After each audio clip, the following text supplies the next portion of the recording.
अब लिमिट के बहुत सारे प्रॉब्लम आते हैं जहाँ पे लिमिट इनफाइनाइट लगी होती है, ठीक है। तो यहाँ पे लिमिट इनफाइनाइट लगी है और हमें यहाँ पे अल्फा और बीटा की वैल्यू को फाइंड आउट करना है। तो बेटा इस प्रॉब्लम को स्टार्ट करते हैं, कैसे करना है। अब देखो यहाँ पर लिमिट का कोई भी केस बनता हुआ दिख नहीं रहा और यहाँ पे अल्फा प्लस बीटा की वैल्यू क्वेश्चन में पूछी गई है।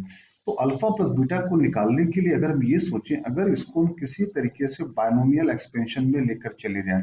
बायनोमियल एक्सपेंशन आई होप सबको आता होगा। बायनोमियल एक्सपेंशन का पहला टर्म क्या होना चाहिए, वन, और सेकेंड टर्म जो है वो जीरो को अप्रोच करना चाहिए। इसका एक्सपेंशन होता है one plus N X N N minus one upon factorial two X square N N minus one N minus two upon factorial three second term का क्यूब से लेकर इनफाइनाइट तक।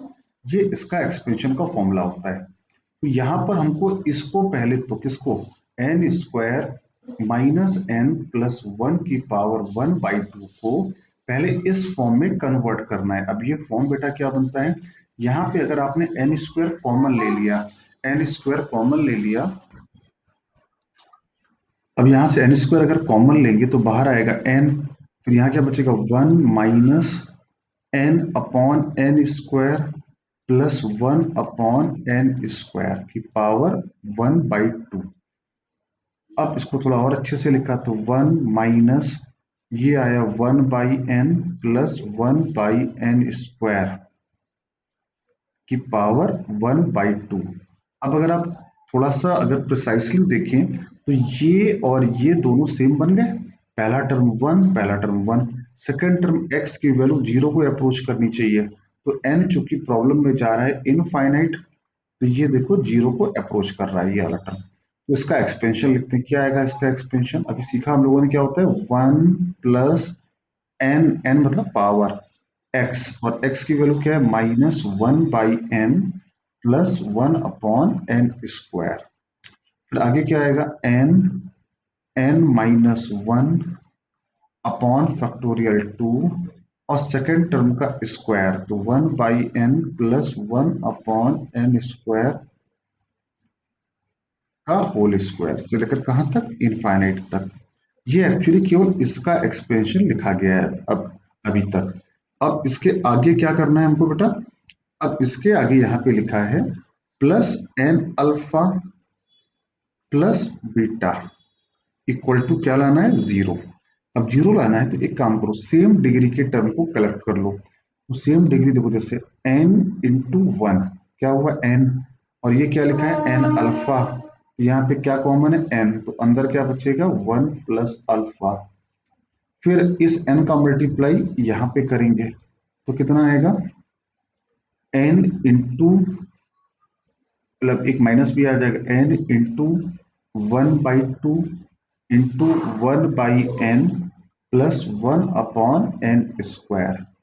आगे भी बेटा बहुत सारे टर्म आएंगे क्योंकि यहाँ पे तो और हाइयर पावर आ रही है, तो और भी हाइयर पावर आएगी। अभी मैंने इसको ऐसे ही लिख दिया अब तो कहां तक, infinite plus beta equal to zero. I hope बात सबको समझ में आ रही होगी। फिर इसके आगे n into one plus alpha, फिर इस एन का अंदर मल्टीप्लाई करो तो ये कितना आएगा वन आएगा, यहाँ पे वन बाई एन आएगा। अच्छा ये एन का मल्टीप्लाई यहाँ भी होगा ना, यहाँ पर भी सब जगह होगा, तो एन यहाँ पर भी लिखा है। और यहाँ पर चूंकि हाइयर पावर है, हाइयर पावर समझ रहे हो ना, नीचे एन की हाइयर पावर आएंगी, तो यहाँ पर खोलोगे भी तो, मतलब मैं ये नहीं बोल रहा हूँ, मतलब कुछ ऐसी कुछ बड़ी बड़ी पावर आएंगी नीचे, ऐसे आएंगे कहां तक, इनफाइनाइट तक, plus beta equal to zero. अब लिमिट एन जा रहा है इनफाइनाइट। अब थोड़ा यहां पर इस क्वेश्चन को ध्यान देने की जरूरत है। जब एन जा रहा है इनफाइनाइट तो वन बाई एन हो गया zero, one upon N square हो गया zero, one upon n cube सब जीरो हो जाएगा, आगे सब जीरो आ जाएगा। बीटा तो अकेले लिखा हुआ है। दिक्कत कौन दे रहा है, अगर एन इनफाइनाइट जाएगा तो ऑब्वियस सी बात है, एन अगर इनफाइनाइट है तो अल्फा की कोई भी फाइनाइट वैल्यू भी होगी तो इनफाइनाइट इंटू फाइनाइट वो रिजल्ट को जीरो तो नहीं लेके जाएगा, वो रिजल्ट को इनफाइनाइट ही लेके जाएगा। तो कॉमन सी बात है कि अगर आपका एन की वैल्यू इनफाइनाइट जा रही है तो वो इस पूरे को इनफाइनाइट लेके जाएगा, जबकि हमको रिजल्ट जीरो चाहिए। तो ऑब्वियस सी बात है ये टर्म यहाँ पर नहीं लिखा होना चाहिए। मतलब 1 प्लस अल्फा की वैल्यू क्या होनी चाहिए, 0।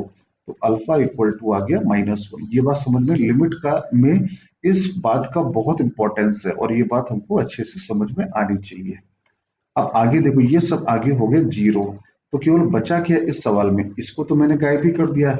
इस टर्म चूंकि 1 प्लस अल्फा को कर दिया जीरो, तो ये टर्म यहाँ से गायब हो गया। अब क्या बचा, -1/2 इंटू वन, क्या बचा -1/2। आगे ये सब जीरो बन गए, प्लस बीटा इक्वल टू 0। तो बीटा की वैल्यू कितनी आ गई, बीटा इक्वल टू 1/2 आ गया और अल्फा इक्वल टू -1 आ गया। अब क्वेश्चन में पूछा क्या गया है, क्वेश्चन में पूछा गया 8 अल्फा प्लस बीटा पूछा गया है। तो 8 अल्फा प्लस बीटा, तो 8 अल्फा की वैल्यू -1, बीटा की वैल्यू 1/2। ये आंसर आ गया -4। ठीक है बेटा, आई होप सबको समझ में आया होगा। ये अच्छा प्रॉब्लम है, एक्सपेंशन का प्रॉब्लम है। ठीक है, जेई में इस टाइप की प्रॉब्लम पहले कभी ज्यादा पूछी नहीं गई है, तो ये थोड़ा यूनिक प्रॉब्लम है आपके लिए।